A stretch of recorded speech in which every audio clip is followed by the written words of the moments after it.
the old kids. I'd love to get into that kitchen.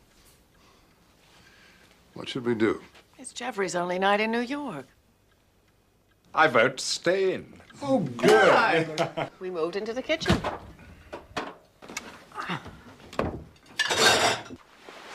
And we watched him cook. We watched him cook and chop. He did a sort of wizardry. Leftovers, onions, Peppers, tuna fish, olive. a jar of sun-dried It tomatoes. was wonderful. So, you're from? Johannesburg. My dad took me to a movie shot in South Africa. The camera moves from this vile rioting in the streets to a villa where people picked at lunch on a terrace. The only riot, the flowers and the birds. Gorgeous plumage and petals. I didn't understand.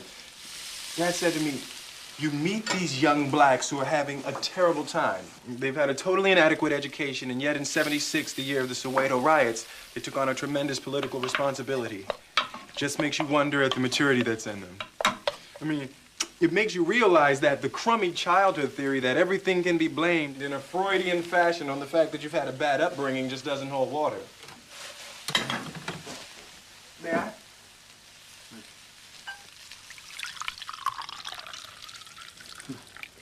What about being black in America?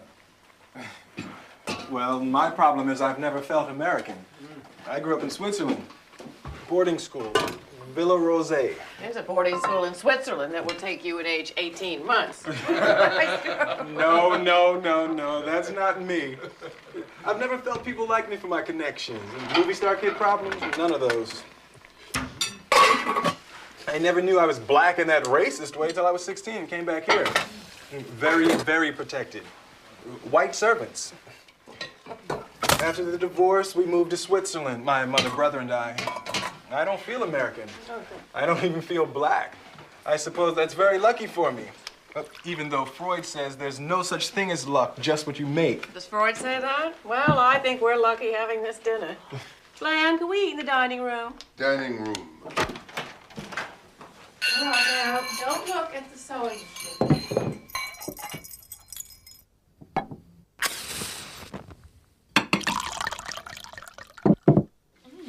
So is everything okay? Oh. Yes, this is the best pasta I've ever Yes. tasted.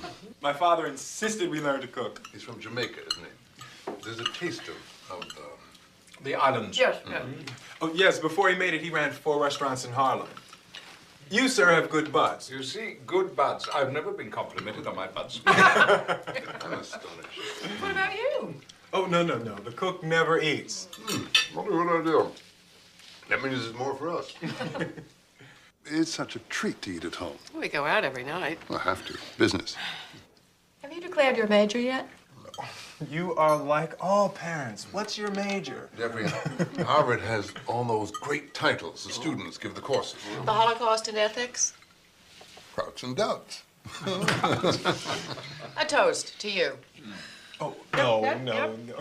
Two cats. Okay, yes, Cats, the cats. cats.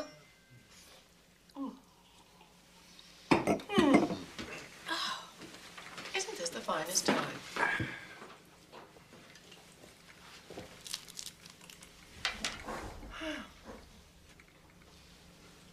Hello? Hello? Hello? Seconds?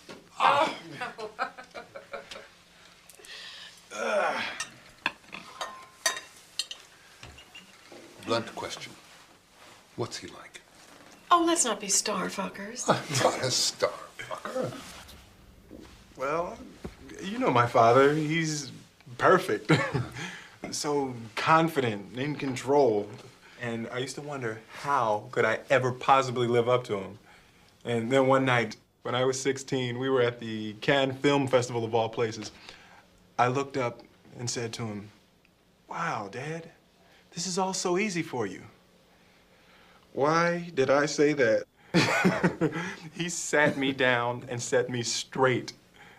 Actually, it was a relief for me to know that my father was no Superman, that he has problems. And there are moments in his life when he's scared. And yes, sometimes life is whipping his tail. and he doesn't feel like he's going to be able to get through the day. That's refreshing news for me, because I have times like that myself. I just love the kid so much, I wanted to reach out to him. And then we asked him what his thesis was on. The one that was stabbed. Well, a substitute teacher out on Long Island was dropped from his job for fighting with a student. A few weeks later, he returned to the classroom, shot the student, unsuccessfully, held the class hostage, and then shot himself, successfully. This fact caught my eye. Last sentence, Times. A neighbor described the teacher as a nice boy, always reading Catcher in the Rye. This nitwit Chapman, who shot John Lennon, said he did it because he wanted to draw the attention of the world to Catcher in the Rye.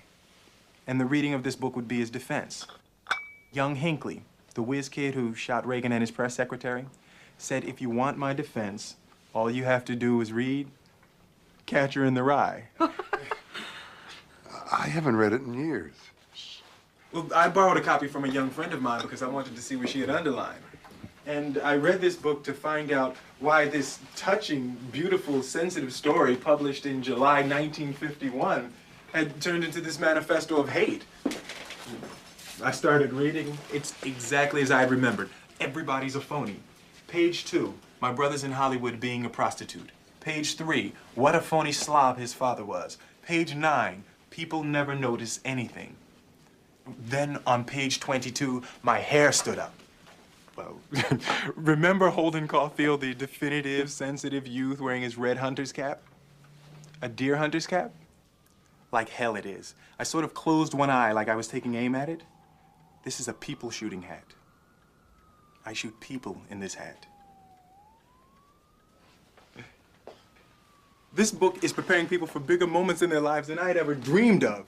Then, on page 89, I'd rather push a guy out the window or chop his head off with an axe than sock him in the jaw. I hate fistfights. What scares me most is the other guy's face. I've finished the book. It's a touching story. A comic because the boy wants to do so much and can't do anything. Hates all phoniness and only lies to others. Wants everyone to like him, but is only hateful and is completely self-involved. In other words, a pretty accurate picture of a male adolescent. And what alarms me about the book, not the book so much as the aura about it, is this. The book is primarily about paralysis. The boy can't function.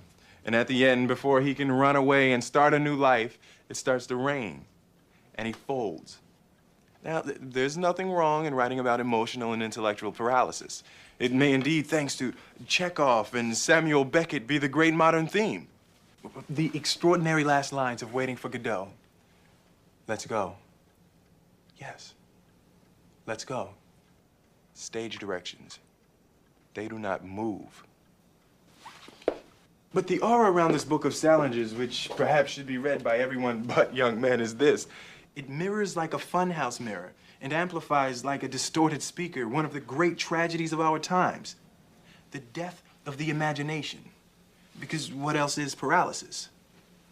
The imagination has been so debased that imagination, being imaginative, rather than being the linchpin of our existence, now stands as a synonym for something outside ourselves, like science fiction or some new use for tangerine slices on raw pork chops. What an imaginative summer recipe. And Star Wars, so imaginative. And Star Trek, so imaginative. And Lord of the Rings, all those dwarves, so imaginative. The imagination has moved out of the realm of being our link. Our most personal link with our inner lives, in the world outside that world, this world we share. What is schizophrenia but a horrifying state where what's in here doesn't match up with what's out there? Why has imagination become a synonym for style? I believe the imagination is the passport that we create to help take us into the real world. I believe the imagination is merely another phrase for what is most uniquely us. Jung says, the greatest sin is to be unconscious. Our boy Holden says, what scares me